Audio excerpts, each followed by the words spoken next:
Good afternoon, everyone, and welcome to this first of the series of the How to Read Some Research Papers session. So I'm Catherine Lynch. I'm Associate Professor at the University of West London. I forget sometimes who I am. And I'm seconded at the moment to a project which is around increasing research capacity in the social care community across Northwest London. We're working with ARC. And this is my colleague Ella Kennedy, who has been helping me with today's presentation. And she's going to help us as well as we go through the session. When we get towards the end, Ella will take over a little bit. She's got some interactive activities for us all to get involved with. So, as I say, welcome to the session. It's a very quick, no more than 45 minutes and possibly less, whistle-stop tour of how to read a research paper. And so you're all very welcome. And I'm just going to just drop this down now and change the slide on here to get back to the second slide. And here I just would like you very quickly to put your name in the chat, if you wouldn't mind. This is for two reasons, so we can just keep a track of who's turned up today, but also so that we can send you a certificate of attendance after today's workshop. So just pop your name in the chat. Other than that, there are no real housekeeping rules. Apart from mute your microphone, if that's okay with everyone. You're very welcome to leave your camera off until we get to the end, when you're very welcome to turn it on if you've got a question. You can put a question in the chat all the way through the session, and if you do have a question, I'll pick up all the questions towards the end, just because I won't actually see the chat as we're going through. So I'm just going to minimize you guys now and go back to the slides. So those of you who joined a little bit earlier will have seen this slide on here. And this is just really to help us get a sense of who's in the group at the moment and what you might be feeling. So Ella found this a news piece on the BBC News website during the week, and we were quite interested in what they're doing in Wolverhampton, and they're talking about using sensors and voice-activated devices to help people who are living on their own, people who are aged 65 and over, people with learning disabilities and people with physical disabilities. So they're installing things like falls detectors and smart speakers and doorbells. So it's really trying to move into the digital age and finding ways of working smarter. And we wondered what you thought about it, and we thought it would be a good idea for an icebreaker, just to show you just to get a sense of what your feelings are. I think Ella's going to put something on the screen right now, just asking you to put in one word of how you feel about this. And it's going to generate a word cloud.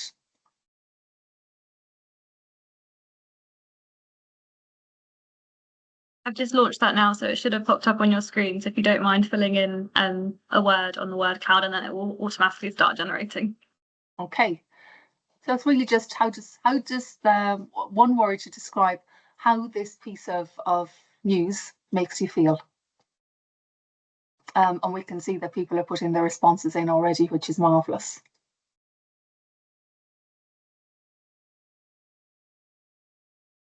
It's good that the council is working with these suppliers of the 5G technology. So, you know, this is a really fast internet supplier who is supplying technology to people in these 3 different care groups.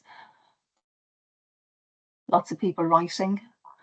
So I think we're going to see your views in just a moment.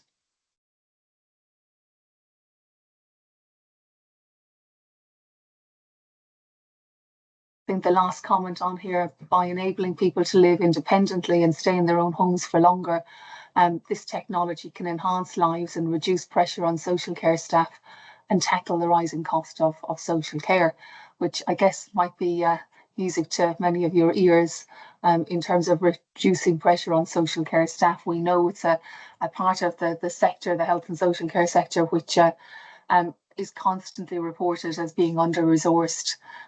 So just give us one word to describe how it makes you feel. And are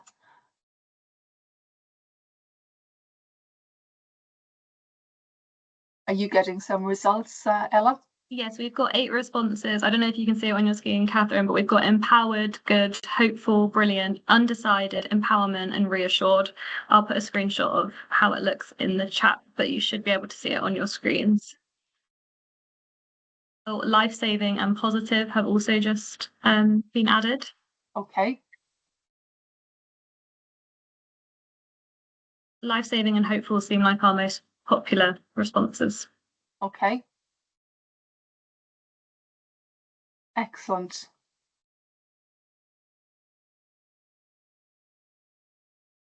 So now that we've got a sense of a very positive kind of view on this, which is very helpful, I think it's probably a useful time to move on to how, what is that all about? The idea that lots of you in here, if some of you have had similar responses, but there's a variety of different responses. And I suppose this leads nicely onto the whole notion of qualitative research, which is what we're going to talk about today.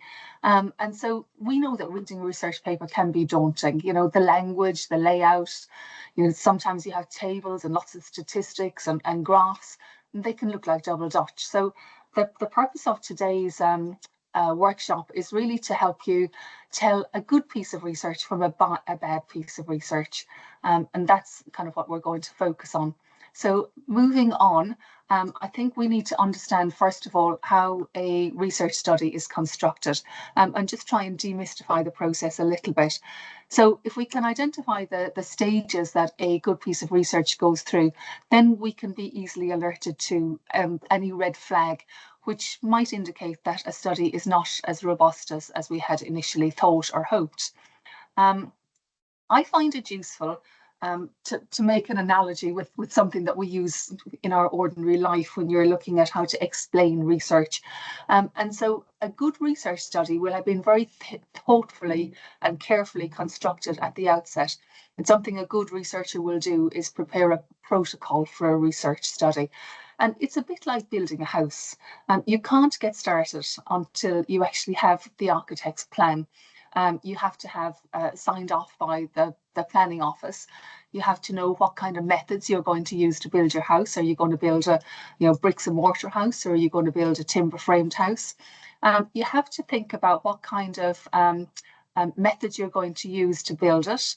And you need to think about how you're going to measure, your success as a property developer towards the end, if you successfully manage to build your house. And it's exactly the same with a research study. So the first thing that the research study will start with is identifying a research question. So as you pick up a research paper, it should be very clear to you from the outset what exactly the researchers were trying to find out, and more importantly, whether or not the study is likely to generate new knowledge.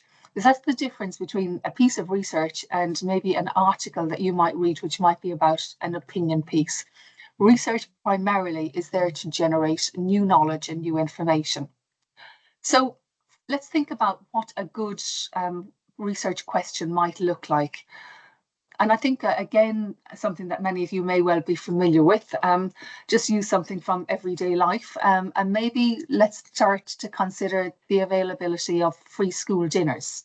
And consider if you were trying to design a research study and you were thinking about looking at free dinners for children under the age of 10. If the question was written as, so this is an example, if the question was written, should children under 10 be provided with free school dinners? That would be a question which, from a research perspective, would be impossible to answer using a qualitative research approach. Now, first of all, it's a closed question. Should children under 10 be provided with free school dinners? But that word should would be the red flag for me. As first of all, it's a closed question that doesn't lend itself to qualitative research. And that word should is about bringing in an ethical dimension. Is it right or is it wrong? And there are so many answers, it would be impossible to use that as a question to research in depth. But if you change the question to, what are the views of parents on the availability of school dinners for the under 10s? That then becomes an entirely different question. And it's one which a qualitative study could explore, because qualitative research is all about collecting views, opinions, experiences, and perceptions. And all of those fit with the nature of qualitative research. It comes from the philosophy that, as human beings, we're all individuals with distinct views and opinions. We all have feelings and we all have thoughts. And we believe that the world is not black and white, that there are many different shades of grey in between. And that, in essence, is the philosophy behind qualitative research, taking into account individuals' views, feelings, opinions, thoughts, perceptions, very much based on individuals and the fact that we're all different. The next thing sorry to interrupt quickly, just to let you know your camera has gone off. Okay. Sorry, I didn't want to ruin your flow. My camera as in? On Teams, we can't see you at the minute. Okay, that's fine, but you can see the presentation. Yes, so no worries if it. Okay, that's fine. So looking at a research paper, that, as we say, the first thing that you're going to look for is the research question, an actual research question. The next thing you're going to look for as you're scanning through the paper is there a decent amount of information about the research methodology? Now, methodology is basically about the research design. And the kind of designs that you might see in a qualitative paper would include things like phenomenology. Nice word. Some of you might remember there was a song, I think, from the Muppets, I think, was talking about phenomenology. But looking at what does phenomenology mean, some of you might be familiar with a program that's on the television at the moment, which is called Big Brother. And you could say that Big Brother is a phenomenological study of life in 2025. Because phenomenology, when we break it right down, is all about kind of like a fly on the wall documentary. It's about standing back from something and watching what's going on. That's a classic qualitative research study where an observation takes place of life and interactions between people. Other common qualitative research designs are things like case studies, where you look at maybe a group of people, things like action research. Action research is all about trying something out, testing it, looking to see what worked well and what didn't, and then redesigning the action and then testing it out again. Might go through several different iterations before the research reaches its conclusion. Or you might have something like grounded theory, again, another very common qualitative methodology which is used, which starts with a kind of a germ of an idea, water it a little bit, it'll start to sprout, water it a little bit more, it'll start to grow, and as it does, it develops and it finds new ideas and new ways of working until ultimately you come up with a new theory. So those are the kind of methodologies. And then we need to move on to the next thing, which is about methods. So methods are things that are used to collect data. So very common methods that researchers who are doing qualitative studies will use will be things like observation. So the design may well be phenomenology, and the method will be observation, because the researcher will be observing the interaction between people. Other methods might be interviews, which we'll talk about a little bit later, or focus groups, very useful type of a method that researchers use to collect views, perceptions, opinions in a qualitative research study. The next stage that you'll expect to see in your paper is something around analysis. So when the researchers have collected their data, you'll need to be able to see how do they analyse it. And one of the common ways to analyse qualitative data is to do some kind of thematic analysis. So that's a phrase that you will probably see when you move on to looking at how the data has been analysed. In its simplest form, if you want to do a thematic analysis, I remember for my master's degree doing it with a box of coloured highlighters and going through the data and starting to see what the data had in common. And once you had identified some commonalities, you can then see some themes emerging. And so you may well identify a theme and then you go through your data and you'd see how many times that theme had recurred. And so just going back to our our study earlier, our fictitious study about school dinners. It may be that as you were going through the data, if that was your research project, you'd find that you generated a theme, perhaps around nutrition, that many parents might have had concerns about their children's nutrition, and school dinners were a way of addressing that. You might also identify perhaps a theme around finance. And you might find that when parents were asked for views around school dinners for the under 10s, they thought it was maybe helpful financially for them, or they thought it might be too onerous for the school to provide them. And these then become your themes. You may well see in a qualitative study some reference to something called NVivo. And NVivo is basically an electronic package that does what my set of highlighters did, but for a much bigger data set. So NVivo will enable you to work through, if you have a larger data set, so maybe you have 100 interviews, it would be very difficult to go through and identify the themes in those just using the highlighters. And so from an NVivo perspective, it's much easier to use the technology to do that. So you may well see that referred to in a study also. And what happens then after the analysis? There's usually a discussion. So the researchers will have a chat about what findings they came up with, having analysed their data. And they look at these findings in the wider context, and they'll start to comment on whether or not these findings are corroborated in the wider literature, or maybe they are disputed in the wider literature. Maybe the literature doesn't support what the researchers have come up with. They'll also consider whether or not their findings are replicable.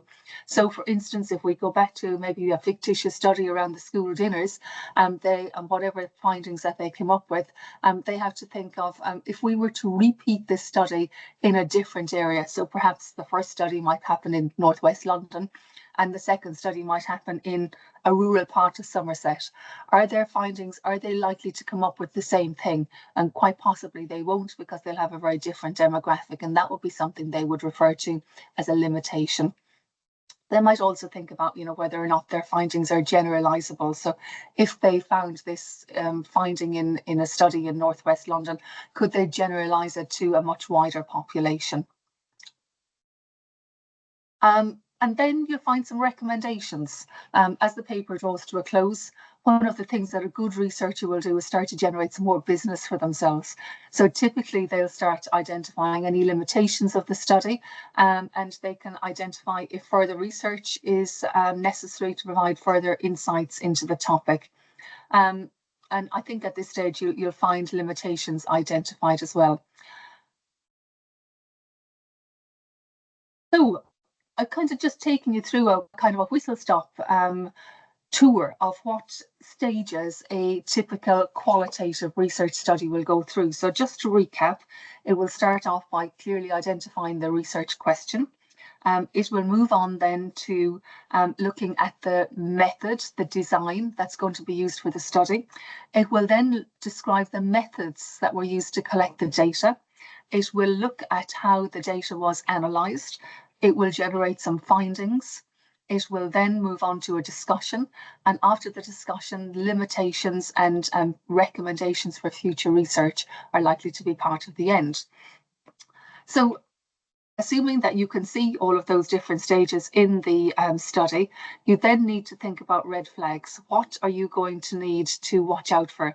So what will you look out for that will let you decide whether or not this research study is actually evidence that you can use to alter or amend or change your practice, or whether the study lacks the credibility that would enable you to make those kinds of decisions. And so these on the word cloud, I'm just going to move on just for a moment, are some of the things that I think you need to look out for. So the first thing I would look at the location where the study was actually set, because you need to know that before you start reading it. I look at the author's qualifications, and that would help me to determine whether or not they had the necessary qualifications to be able to have undertaken, some kind of research training. I'd look for an abstract, because that's a very easy way of determining from the start whether or not the study is worth reading any further. I'd look at the participants, how they were selected and how they were recruited. How they collected the data will also be of interest to me. The sampling framework, so how they chose the sample. So did they decide we need only women, or we need only men, or we need a mix of both? Did they tell us what kind of demographic they were expecting their participants to come from? Analysis, I'm going to be looking to see have they got a suitable method for analysis. If it's qualitative research, I'm expecting there'll be some kind of a thematic analysis. Funding is a good one to look for in terms of red flags. The classic is several years back, there was a very, many years back, a study that was published, which was all about the value of bottle feeding over breastfeeding for newborn babies. And when you actually went on to look more closely at the funding, it was a formula manufacturer who had provided the majority of the funding for that particular study. And then the other thing you can think about is have a look for is open access. Now, open access is a very interesting thing. We'll talk about it again later in the series, but open access is basically where authors have to pay to publish. So we have a lot of journals out there who you can go through their process and they will accept your study or your article or whatever it is you submit to them, and they will publish it for you. There are increasingly an increasing number of open access journals where they will still put you through the same rigor in terms of determining how good your study is and making sure it fits with their publishing criteria, but they will charge you, and it can be anything from £300 upwards to publish your paper. So that would sometimes maybe raise a slight red flag for me in terms of why an author had to go through the open access rather than a journal which would publish for them anyway. So just going back to this one here, this is something that I found during the week when we were doing the preparation for this workshop, and I chose this as the study to send out to you. I think you would have got this by email yesterday. I chose it for a couple of reasons. Number one, because I think we've all been impacted by the COVID-19 pandemic. It does kind of seem a long time ago now, but it's not really that long. 2020 was the first wave. And I also chose it because it wasn't too long. This one was 9 pages, whereas some of the others were more like 18, 20 pages. And I know you haven't got huge amounts of time for reading long research papers. And I thought it was easy to read and hopefully would give us enough material to make a judgment as to whether or not this is a good study or whether it's a study that we won't be able to adopt any of their findings. So again, you've got an idea now what the red flags might be. You hopefully have an idea of the different stages you will expect the study to go through. So now we are going to hand over to Ella, who's going to give you some questions, and she'll explain a little bit about what's going to happen next. So we've got a little quiz ready based on that paper. So the questions will come up on the slide, and I'm also going to launch them using the quiz function on Teams. So we'll go through them one by one. And if there are any tech issues, if they're not popping up on your screen, just let me know because we can use the chat function instead. But the first question is the question a research question? So I'm going to launch this now, and you'll have about 30 seconds to answer that.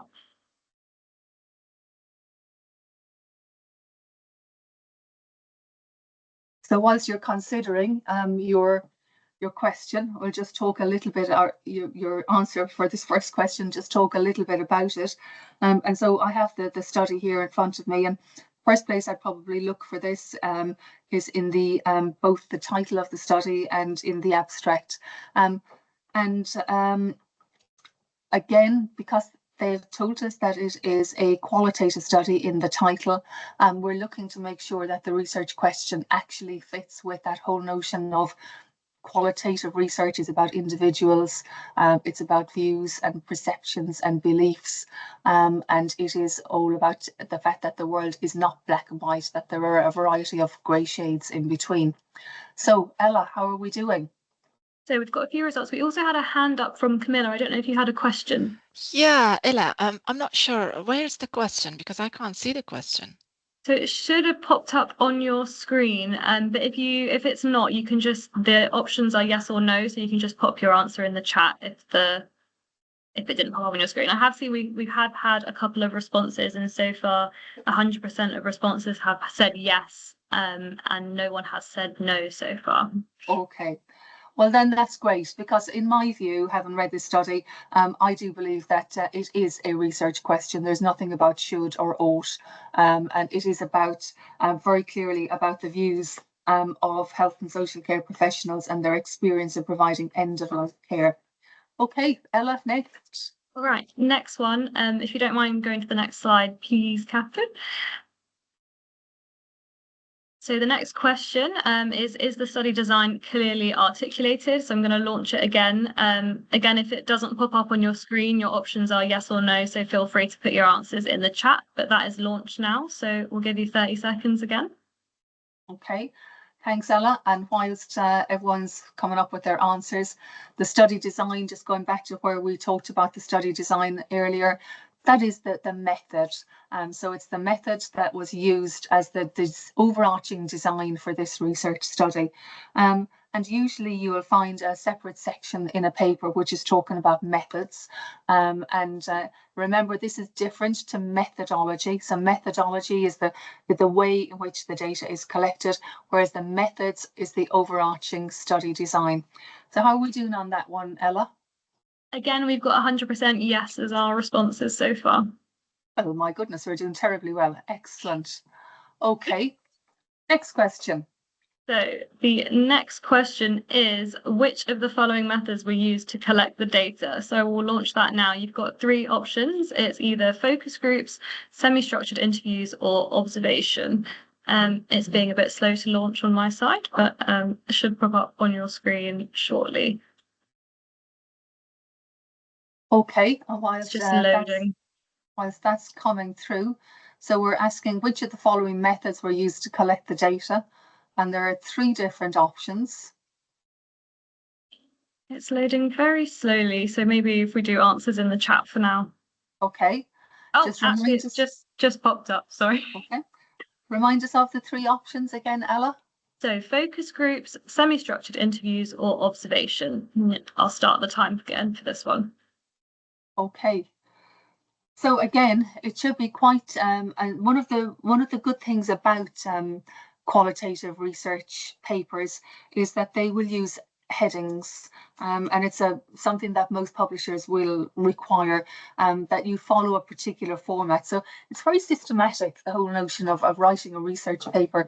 There are rules that you have to follow, and so they will tell you these are the headings that we will expect you to write under. And so one of the headings in this paper that we're looking at today is actually data collection. So Ella, how are we getting on? Have we got some responses? Yeah, we've got a few votes for semi-structured interviews and one for observation and none for focus groups. Okay, so the people who ticked the semi-structured interviews, they're absolutely right. And so what they're looking at here, they very clearly say that semi-structured interviews were conducted between July and December 2020.